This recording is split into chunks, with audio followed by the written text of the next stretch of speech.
We're in the midst of a huge transformation where peers, communities, and workplaces are all really melding into one. Welcome to Reimagining Company Culture. My name is Christina Giordano, she, her, and hers, and I'm the Senior Partnerships Manager here at AllVoices. Today, I am very excited to welcome our next guest onto the interview series, Marissa Huang. She is the operating partner at Playground Global. Marissa, thank you so much for being here. If you want to share a little bit about yourself for our listeners, including your pronouns and when you were younger, do you remember how exactly you answered the question of what do you want to be when you grow up? Oh, hi, Christina. So nice to be on today. Thank you for having me. My name is Marissa Huang. My pronouns are she, her, and hers. I'm trying to think about, it's been a while since someone has asked me that question, but when I was young, I was pretty shy. And so I always, I connected much better with animals for the most part. And I thought, okay, I probably want to be a veterinarian. I also remember watching this series on Jane Goodall on TV, and she's a primatologist and she's a woman. And it was really neat to see because I think part of her background was that she didn't have a bachelor's degree, but then because of all the work she did, she ended up getting a PhD from the University of Cambridge, and she got to travel all over the place, which is really fun. And I kind of thought, okay, maybe I can do something with animals and be able to travel and learn and just get to connect with animals on a different level. I love that answer. I was also shy as a kid and basically wouldn't talk to anyone, which is kind of, this is my job now. I know, it's amazing, right? You kind of push yourself. Exactly. The evolution of you. You fast forward to today. I would love to know how your personal journey has led you to Playground Global and to be an operating partner as well. Yeah, so I think this kind of harkens back to a lot of ideas around, oh, your career is linear. You have a linear career path. And if you do this, you'll get to the next stage. And I don't really believe in that. So, and I would really kind of mention to folks, like, you may think about it as, oh, this person, if I looked at their LinkedIn profile, it clearly shows this path. But life isn't linear. So careers are not linear either.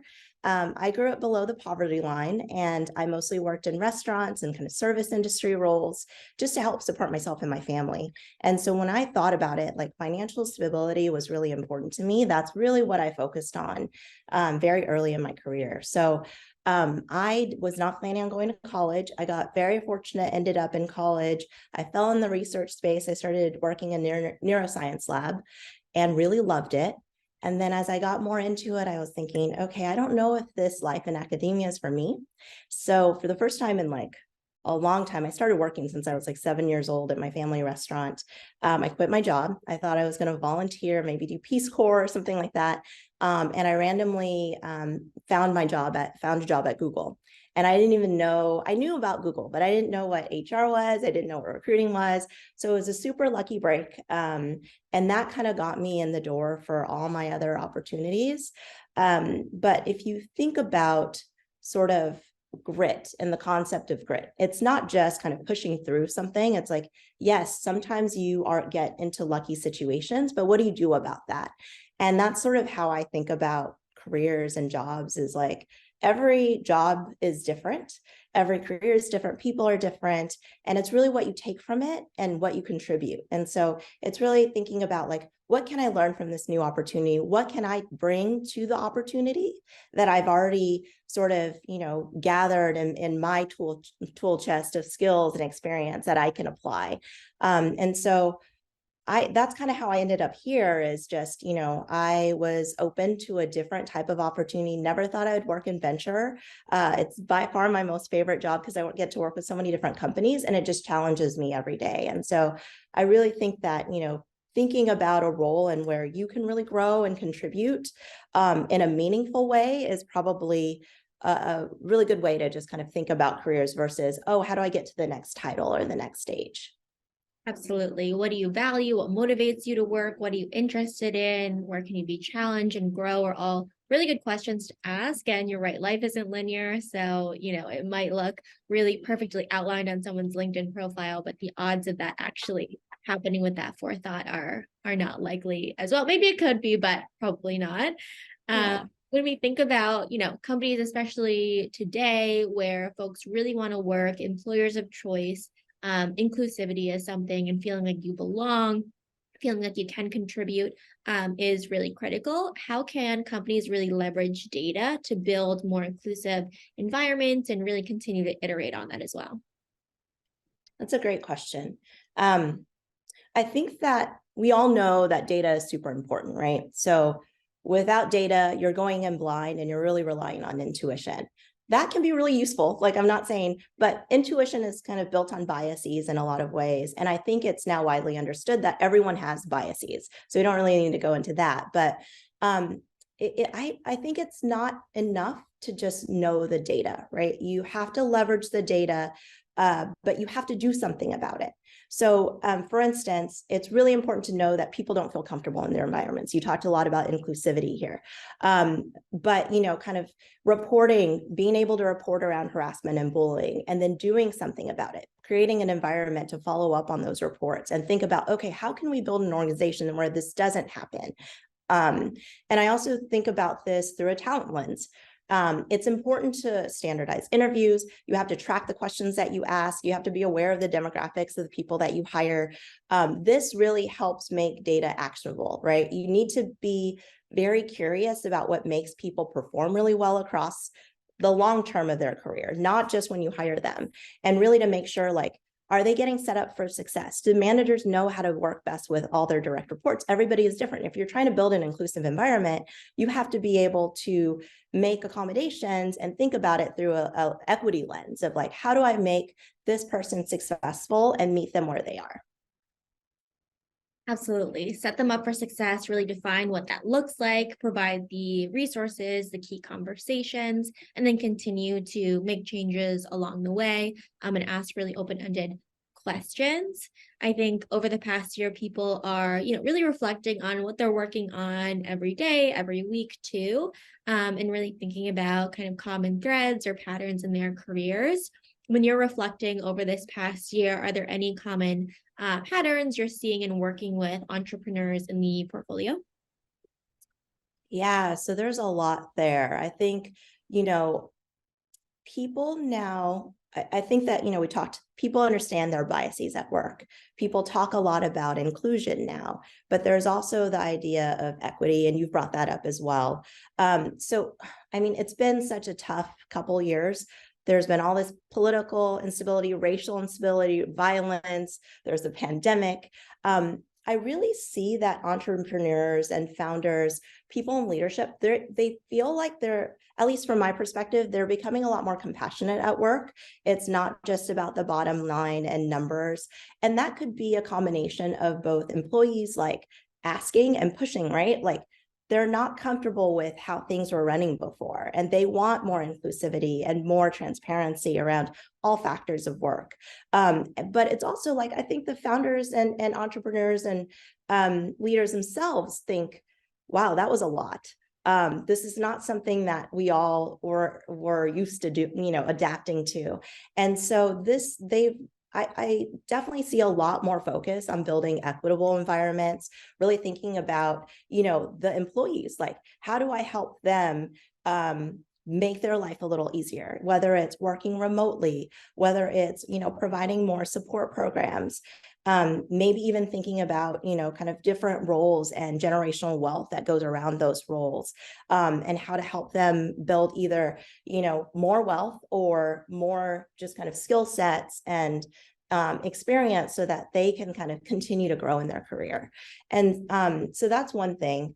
The flip side of that, right? The market has changed so much. Like people are becoming a lot more conservative. We've had a lot of layoffs recently, but I have seen a lot more emails of, when there is a reduction of force, there's a lot more compassion and thought behind it.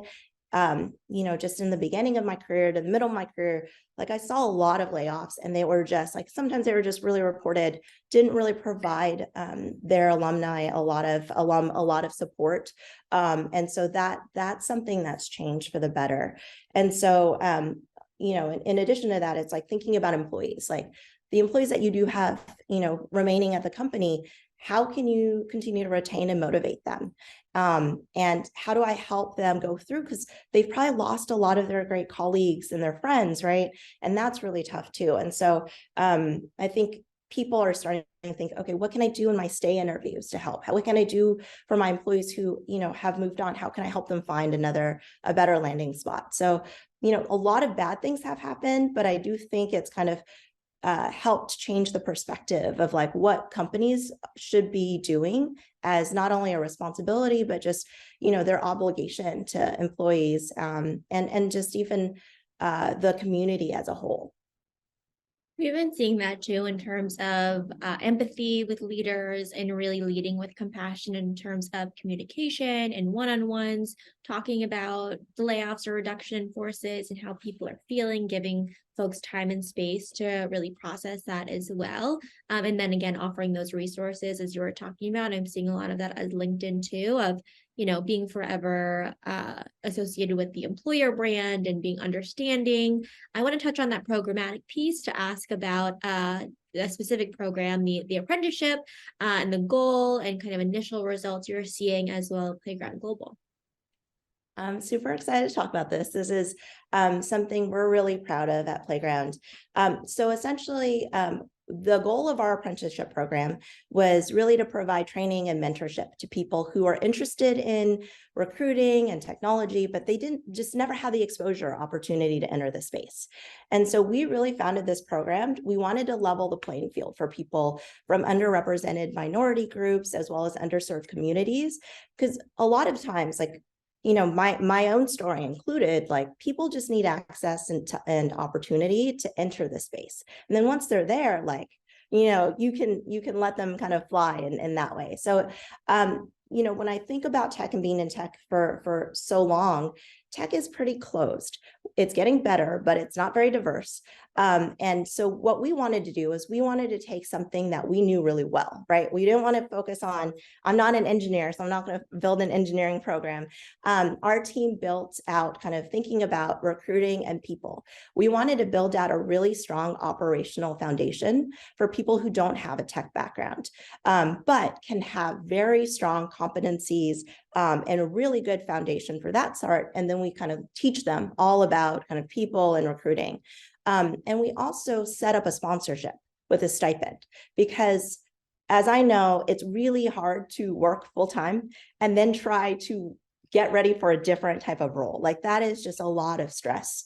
And so we were really lucky. We had a lot of applicants. So we just began with 2 apprentices in our first cohort. So we started this last year, and the program lasts about 6 months. And we're currently at month 5, which means that our apprentices are right now, they're doing part-time rotations with our portfolio companies. And so they're really getting that hands-on skills, because the first part is all about learning. They're learning how to source, they're learning about general HR concepts, and then now they're applying that to the companies.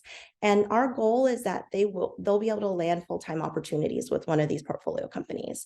That would be amazing to us, and they're doing great. So our 2 apprentices, Faith and Melissa, they have just amazed me so much. Like, they've grown so much. They're also teaching us a lot, because you can see just kind of someone who has really great skills, great sort of self, motivation, energy, and then how they kind of learn all of these topics, which are completely new to them. And so they're helping us recruit for the second cohort. So we just got approval to start a second cohort, and they are doing a phenomenal job recruiting. I'm doing some of the final interviews now, and the candidates are like, oh, Melissa and Faith are amazing. They get back to me right away. They're so, they're so great on, explaining the program, explaining some of the portfolio companies and the work that they're doing. And so, they're really practicing a lot of the stuff that we taught them. And so the next cohort's going to start in January, and they're going to go through another 6-month program. So around that, our goal is really to refine the program. We've talked a lot about, you asked me about leveraging data. How do you do that? And what we're interested in is understanding, is this program successful? We have a very small cohort. We're going to kind of continue on and see where our apprentices land, how they feel. That's really important, right? Do they feel like they actually learned a lot? Do they feel like they working in an inclusive environment, and they have agency and the ability to see kind of a lot of the work that they've built have a lot of impact, right? And so those are some aspects. We want to see also like whether they're able to get access to other opportunities because of this program. We would love for them to stay in our portfolio companies, of course, but they have a long career ahead of them. And I want to see, if they continue to do well within tech. And so after that, we would love to scale out this program to other venture and PE firms, because those are, they have a high portfolio of companies. And, some people have said that they're really interested in that. So we're trying to build a playbook, build some data around it, and really get a good feel of like, is this scalable? And could we start getting, our whole community of venture and PE folks involved? I love that. I appreciate you laying out the details and just the trajectory of the apprenticeship program too. I think that it's really important, and thinking about a playbook for other PE and venture firms to really leverage as well, with the unique position of reaching out to portfolio companies, offering those resources, relationships. In your kind of perspective, what is that direct relationship between equity, apprenticeships, and diversity? Yeah, so I think, there's a lot of, the relationship is very strong there, and that, okay, I'm so sorry. I'm like really thrown off all of a sudden. It's okay. It's okay. It's totally But fine. The last thing I heard you say was about cracking the door open, hoping that they blow through it, and then talking about giving people access, resources, and skills, having full-time jobs, but also yeah, understand it's hard in startup world. yeah. Okay, perfect. So I'll just give it like a second and I'll start. Okay. So we've touched on this a little bit, but I definitely want to reiterate just, how excited I am about the career-long impact that our apprentices will have, right? Because they're going to be working for quite a long time as they kind of transition into tech. We are thinking about it in the way that we're sort of cracking the door open on equity and diversity in tech. And then we're just hoping that these apprentices who go through our program are going to push that door wide open. And with that, there is the component of providing access and opportunity, but then we also thought about support. So, through this program, that's kind of why we have sort of a paid apprenticeship program. That's why we do a lot of training throughout first, and then even match them with companies. And then throughout that, we actually work with really great partners who help with mentorship, one-on-one, job readiness skills. So they're learning the core recruiting and HR and people skills that they need to do kind of really well from like a work perspective. But there's all these things outside of that, right? Working in tech, working in a corporation. Maybe this is their first, kind of corporate role. And so that's really important to offer that support. And then we're going to continue checking in on them and kind of seeing like, what else can we do to help them? What else can we do, take from our learnings to help support future cohorts? I think that definitely makes sense. And there is definitely kind of that direct relationship and opening up these opportunities and resources as well. I think the stat is not including sleeping, we spend a third of our lives working as well. As you mentioned, careers are long. What is the responsibility you see of public or private companies to really create more equity in the world at large? Oh, it's absolutely their responsibility. I would say that we talked about all the things that have happened that are, haven't been great, but that has made their responsibility a lot more apparent. So what I've seen when I started working was that a lot of companies were in the past, like they were just afraid to put a stake in the ground, right? Because they were worried like, oh, we've got customers in these regions and we're going to lose our customer base and we can't go out of business. But because of everything that's happened, right? We've got so many, George Floyd's murder, we've had the Capitol riots, we've had challenges to women's health, and so many more things. I think like they can't be people and not say anything. And they realize like that they carry a lot more weight and sway. So if they don't do anything, like nothing will change. And it's more like, before it was just about business, and people are seeing that humanity. You talked about people being a lot more compassionate across the board, and I definitely feel that. And so I think that there's probably, still leaders and even the ones who are acting, they're still concerned about what their customers will think. but they don't want to be operating in a world that's broken and not working. And so you kind of like, people are starting to make those choices. And that connects to the compassionate and empathetic leadership that we're seeing as well, leading with, understanding that people are going through a lot and how can we kind of connect with them. And also, as you were saying too, leaders have that additional weight and leverage at the organization to make change. Are there any common mistakes, even with the best of intentions, you see companies making in their people talent or, culture strategy at large? I will start with talent just because I've been doing that for a while. And this is very basic, and I'm sure you've heard it a million times, Christina, but it is not standardizing interview questions. And so it's been around for a really long time. It's really important to craft your questions so you're not affected by your own biases or unrelated interests. It's really obviously important to ask the same set of questions to candidates for a specific role. And so I know people understand this concept, but a lot of companies don't often follow it. And so I'm going to say it one more time so it's out there.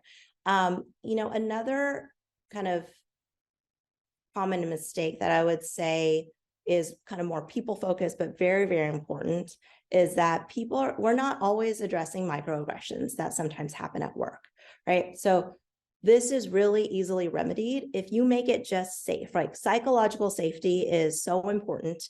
And it's really, it takes a lot of effort to build an environment where people are very comfortable saying, hey, I don't think that was appropriate, and that didn't make me feel comfortable.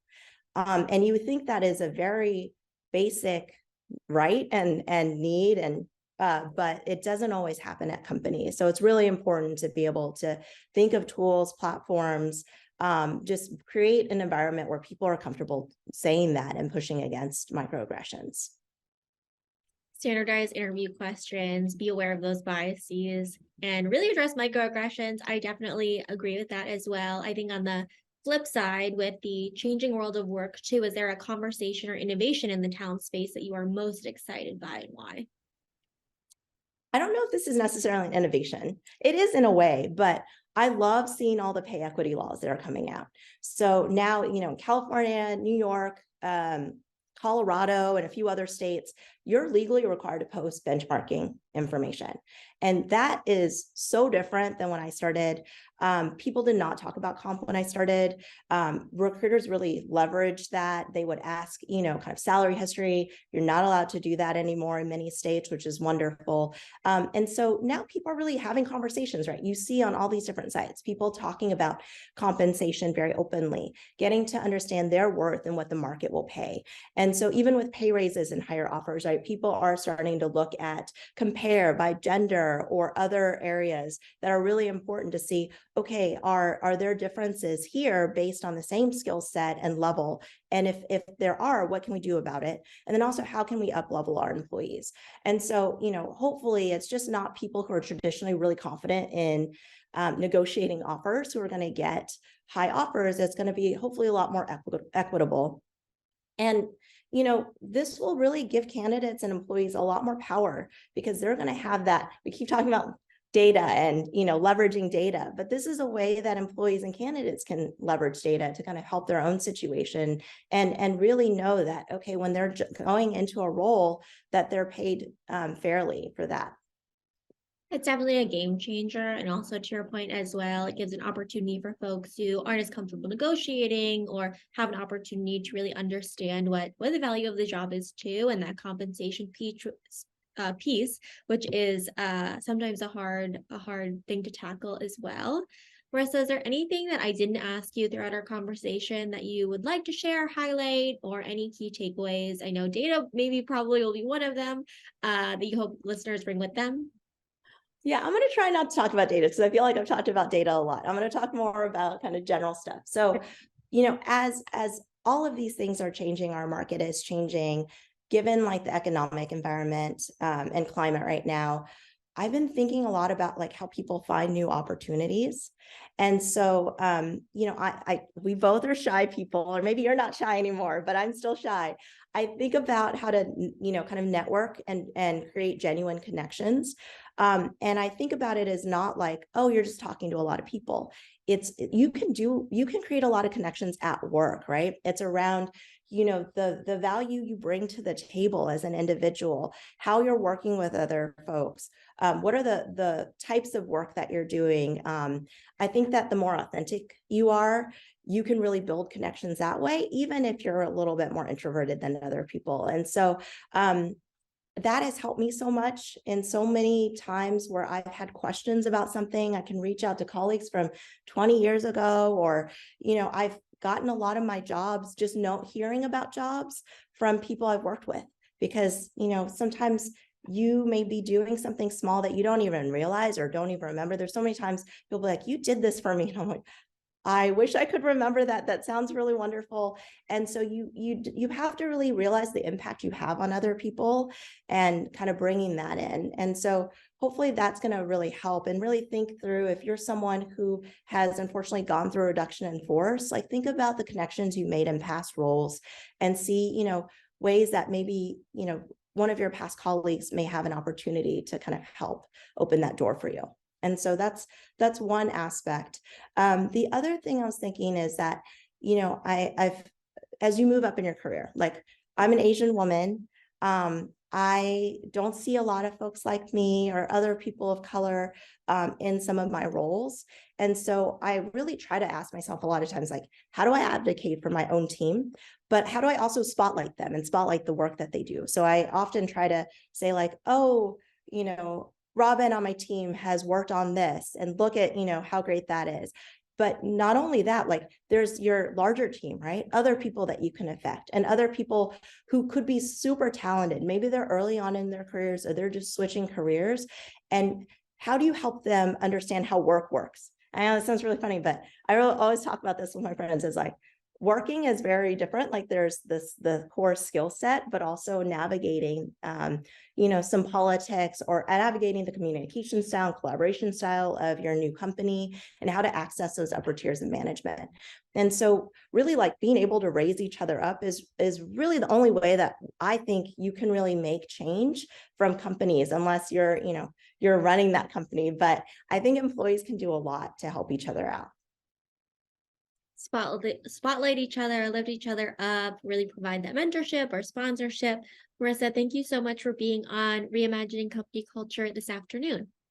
Thank you so much, Christina. It was a pleasure. Of course, and as a reminder for folks who are listening, at AllVoices, we really believe in both employees and employers being seen, heard, and understood, and know it's a requirement for the business to really succeed overall. Have a great rest of your day, everyone.